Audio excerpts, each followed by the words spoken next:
Glad you're both here. I'm a big fan of your writing.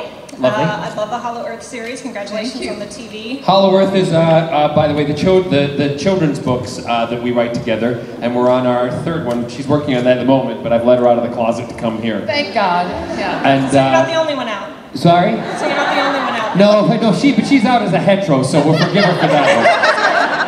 But we both like the same things, which is great. It is so much fun. It's so much fun. We can talk about everything. Yeah. Swap notes on brother-in-laws. Next. Go ahead. No, seriously, go ahead. I know you're busy with Hollow Earth. I was wondering first if there's any chance for another Torchwood book, because Exodus Code was amazing. She has only got so much time to write. Number two, mostly for her. Yes. How was it writing that scene in Exodus Code? That was really tough. I just burped.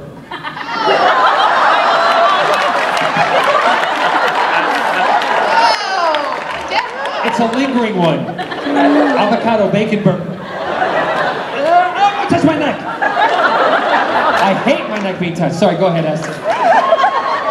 I don't know why we decided to do a children's book series, because God knows there's no child in either one of us. That scene was really very difficult. And I have a sort of similar story that I could share. She's talking about a wonderful sort of sex scene in Exodus Code. Making love. Okay. Anyway, when we watched, see? Your heartburn again? Mm-hmm. No, I'm having sex with the guy under the table. I want to meet him! No! Anyway, my parents and my kids and I were watching that wonderful male I'm really sex sorry. scene. Please be aware that many members of your audience may be 18 years of age or under.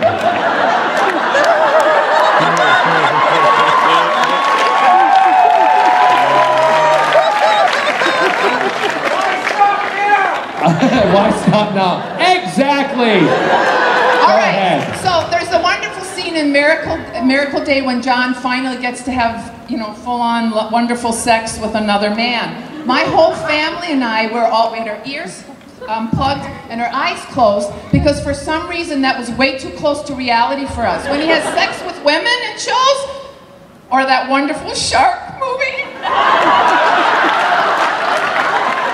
Oh my God, she was so fake and plastic, that girl. It wasn't even funny.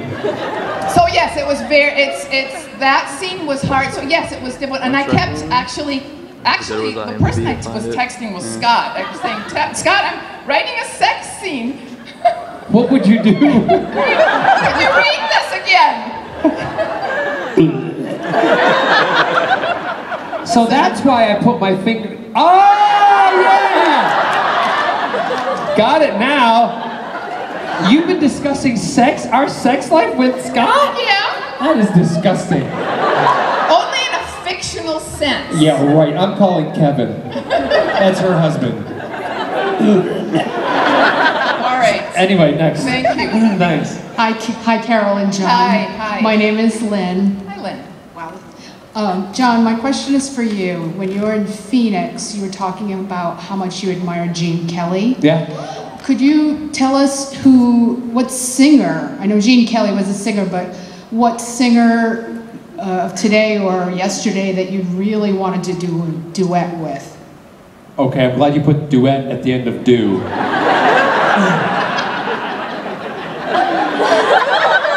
I'm on fire. Yeah, we are not getting any cleaner. I'm good. Current. I'd love to sing with Adam Levine and Maroon 5. And do. Get in line. With Scott. No, actually, yeah, Adam Levine, I've always said I'd love, but it probably will never happen. I'd love to sing with Barbra Streisand or Celine Dion. I know she's a fan of stuff that I do. I'm also a fan of hers, Kristen Chenoweth.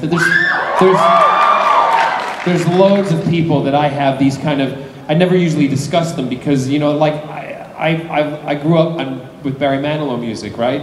But I never ever thought that one day I'd be standing on stage with Barry singing a song of his that I took to number 7 in the top 10 in the UK, and then singing a duet with him in front of 45,000 people. So those kind of things happen in my life, and those are those moments that I just go, oh, brilliant. But they've never been planned, so who knows what will happen in the future. So you might just see me singing with Adam Levine. I know we're getting also kind of around. I'd like to introduce somebody else, please. I'd like to introduce my husband, Mr. Scott.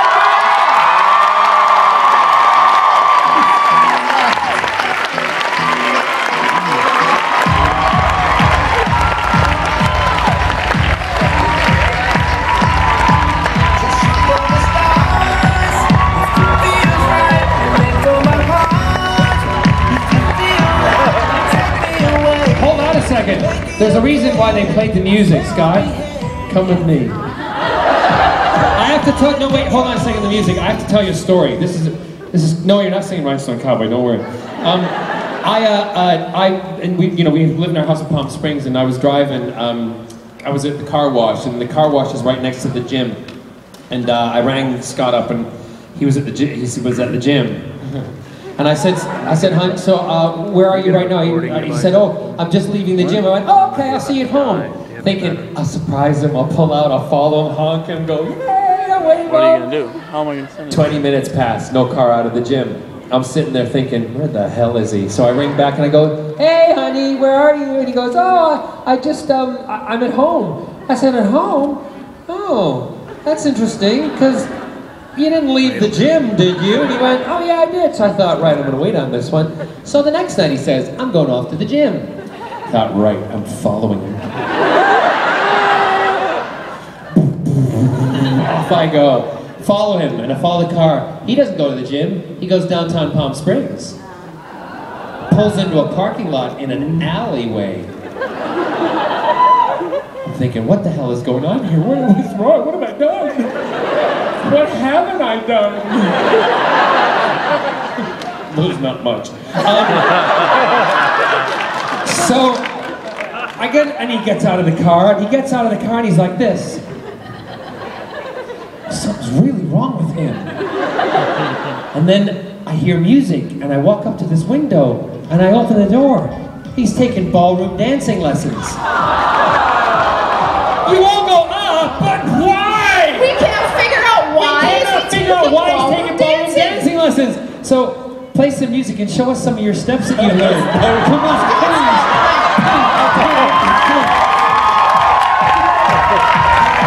Okay, this is called the California Swing. Come on, ready? I can't do it. I don't know it. 5, 6, 7, 8. You better get this on tape, because this is not done before. Do the one where you go. It's all with the facial expression. Keep going. Come on, please. I'm not here. Do you want to see him do it?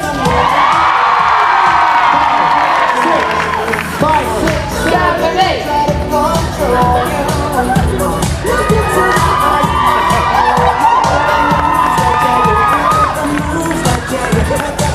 Give him a round of applause.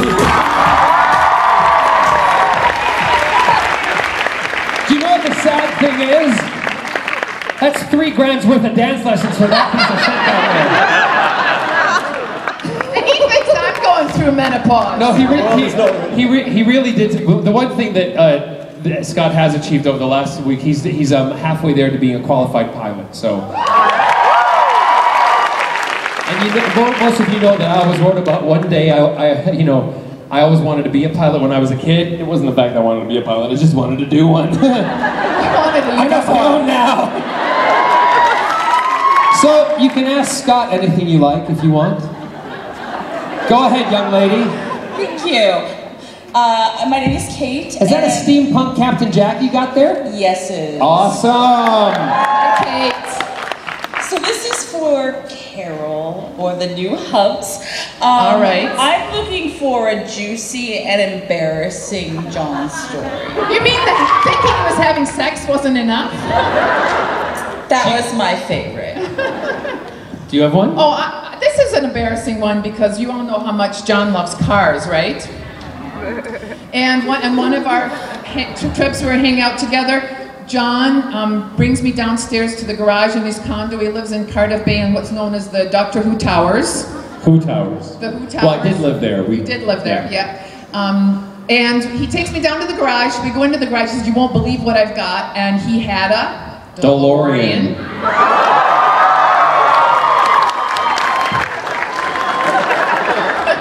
And Scott thinks that was embarrassing enough that he had a DeLorean. Scott doesn't like cars. So we said, "You want to go for a ride?" I'm like, "Yeah, let's do it," because I'm the girl geek that he's the boy geek of. And so we get in the car, we're driving, and he's like, "Oh my God, we're going to run out of gas." Oh my God. I have so many stories. Talk to me afterwards.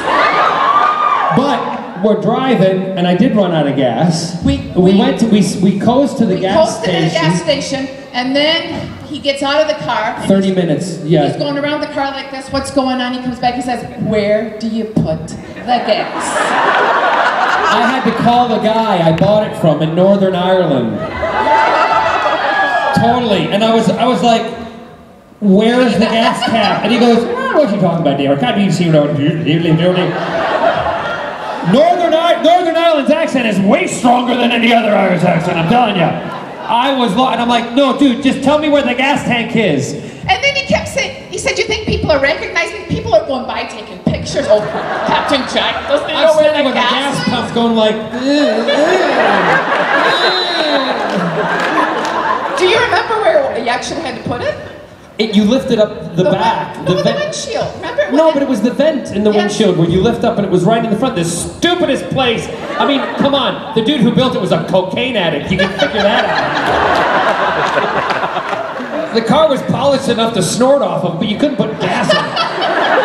It was a pretty awesome car. So we just, talk about being kids, we tooled around Cardiff that whole afternoon. Oh yeah, the whole afternoon in a DeLorean. We were going back and forth to the future. And I kept saying to her, "Do you want to do 88.8 miles an hour?" And she's like, "Yeah," and I'm like, "It won't even go that fast." That's the thing with the DeLoreans, it was like... And there's gas fumes. Oh, the fumes inside, we were high as kites that whole day. Because the tank is right next to the air vent, you're sucking in fumes. It was called the Hufflorian. Yeah, and then you set fire to it. Oh no, that was yeah. Thanks for asking all about these questions about me. I'm driving. I'm at a gas station in Cardiff again, and I've got a Porsche Cayenne, right? And it's a Porsche Cayenne diesel. And I'm standing at the pump, and when I'm pumping gas, you know, I appreciate this. People come and talk to me. But for some reason, I was stressed that day. So like, "Hey, yeah, what's going on now?" "Okay, great, I'll sign up for it, no problem, great. I love you, thank you very much, I gotta go because, you know, someone's having a baby. Gotta go, bye." I get back in the car.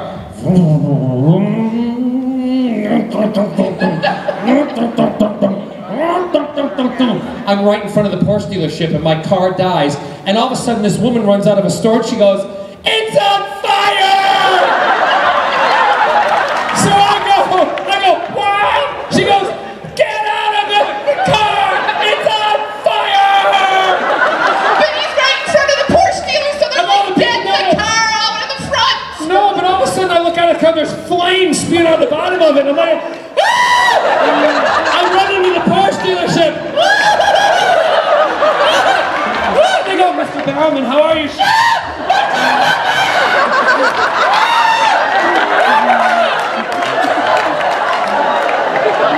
They got that car out of the front so fast, though. Hold on. They were like, all of a sudden the panic ensues.